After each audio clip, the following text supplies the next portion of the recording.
Então, por que a salvação não se perde? O primeiro aspecto é que nós não perdemos a salvação porque o plano da salvação é de Deus, não é nosso. Que teríamos, pois, se Deus, querendo mostrar a sua ira e dar a conhecer o seu poder, suportou com muita longanimidade os vasos de ira preparados para a perdição, a fim de que também desse a conhecer as riquezas da sua glória em vasos de misericórdia, que para a glória preparou de antemão. Então, foram preparados antes da fundação do mundo. Não é preparado agora. A salvação pertence ao Senhor. Jonas faz essa declaração. A salvação pertence ao Senhor. A salvação é do Senhor. A salvação pertence ao Senhor e não a nós.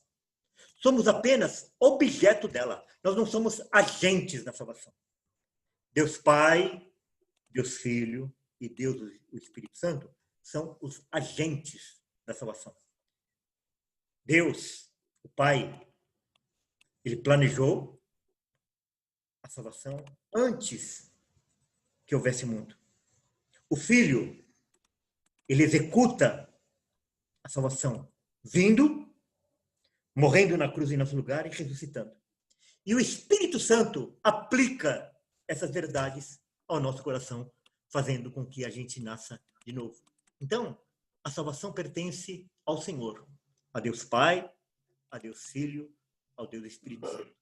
E nós somos apenas objeto da salvação. Nós não perdemos a salvação porque é Deus quem executa a salvação. O plano é dele e quem executa a salvação é ele. Enviando Cristo e enviando o Espírito Santo. Gálatas 4, 4 e 5. Vindo, porém, a plenitude do tempo, Deus enviou o seu Filho, nascido de mulher, nascido sob a lei, para resgatar os que estavam sob a lei, a fim de que recebêssemos a adoção de filhos. A adoção, esse termo também, é um termo unilateral.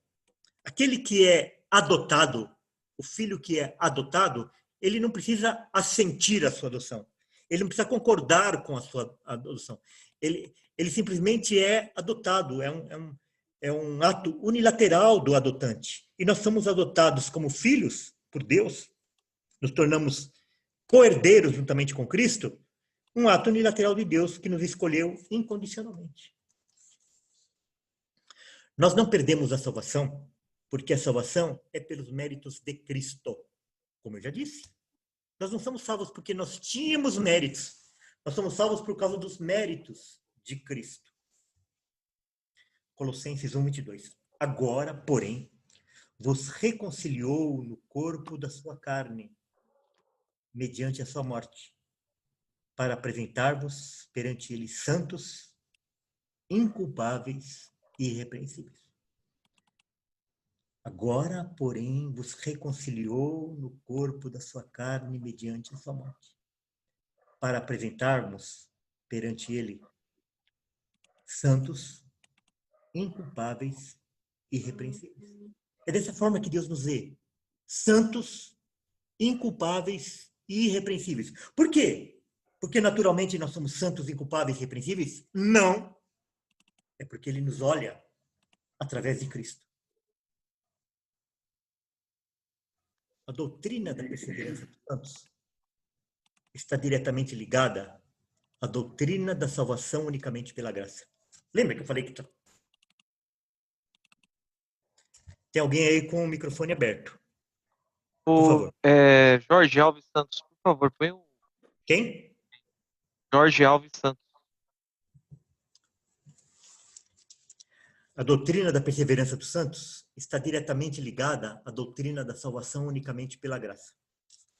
Se sou salvo pelos méritos de outro, esse outro precisaria perder seus méritos para que eu pudesse perder a minha salvação também. Olha que coisa! Então, nós somos salvos pelos méritos de Cristo. Unicamente. Então, para que a gente pudesse perder a salvação, Cristo precisaria perder os seus méritos.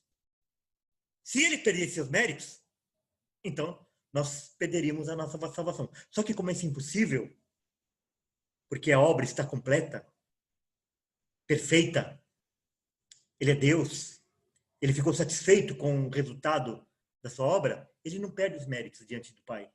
E, portanto, nós somos salvos pelos méritos dele, então nós não perdemos a salvação porque nós não temos mérito próprio, mas os méritos são dele. Nós não perdemos a salvação porque Deus é o garantidor da salvação. Filipenses 1:6. Estou plenamente certo de que aquele que começou a boa obra em vós há de completá-la até ao dia de Cristo Jesus. Paulo fazendo essa afirmação, de que Deus vai completar a boa obra com que ele começou em todos nós. Romanos 8:28. Sabemos que todas as coisas cooperam para o bem daqueles que amam a Deus. É um versículo que a gente sabe de cor, mesmo aqueles que vieram de igrejas pentecostais, neopentecostais, históricas, etc. É um versículo. Sabemos que todas as coisas cooperam para o bem daqueles que amam a Deus. Não é? Todos conhecem. Mas as pessoas desconhecem o contexto. Sabemos que todas as coisas cooperam para o bem daqueles que amam a Deus. Todos quem? Cooperam para o bem daqueles. Daqueles quem? Daqueles que são chamados segundo o seu propósito. Propósito de quê? Chamados como? Aquele chamado particular. Aquela vocação específica, individual. Daqueles que são chamados segundo o seu propósito. Porquanto, aos que de antemão conheceu. Essa palavra, ela quando é mal interpretada, ela cria uma série de dúvidas. Como que de antemão conheceu? Deus não conhece tudo e a todos? Ele não é onisciente? Sim, é que essa palavra aqui tem um outro significado. É igual lá em o Salmo 1, porque o Senhor conhece o caminho dos justos, mas o caminho do ímpio perecerá. Ué, ele não conhece o caminho do ímpio também? Sim. De ter a ciência, de determinar qual é o caminho? Sim. Agora, esse conhecer aqui é um conhecer com um objetivo especial. Ele é usado no mesmo sentido do propósito. Porquanto, aos que de antemão teve um propósito específico, é isso que significa aí. Porquanto, aos que de antemão conheceu, também os predestinou, predestinou, para serem conformes à imagem do Filho. Então, nós somos predestinados para sermos conformes à imagem de Cristo. É para isso que nós somos predestinados. A fim de que ele seja o primogênito entre muitos irmãos. O irmão mais velho, o primogênito. E aí vem aquele elo das correntes. E aos que predestinou, a esses também chamou. E aos que chamou, a esses também justificou. E aos que justificou, a esses também glorificou. Percebe que uma coisa está ligada à outra? Não tem começar a obra e não terminar? Não tem isso. É por isso que, vou falar de novo aqui, não existe calvinista de 4 pontos. O calvinista de 4 pontos é um arminiano de 5. E aos que predestinou, a esses também chamou, e aos que chamou, a esses também justificou, e aos que justificou, a esses também glorificou. Eles terão os seus corpos ressurretos e glorificados diante de Deus, assim como Cristo. Que diremos, pois, à vista dessas coisas? Se Deus é por nós, quem será contra nós?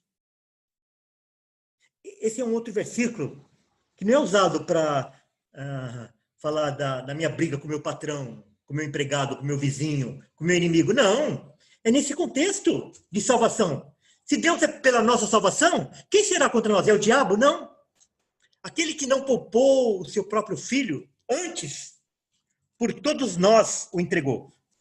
De novo, irmãos, todos nós, quem?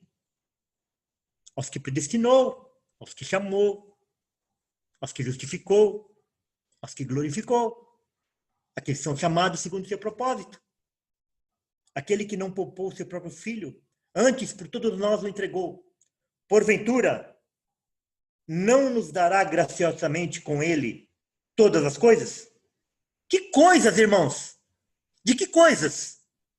Nos predestinou, nos chamou, nos justificou, nos glorificou. É dessas coisas. E daí ele volta. Quem tentará acusação contra os eleitos de Deus? É Deus quem o justifica. Quem os condenará?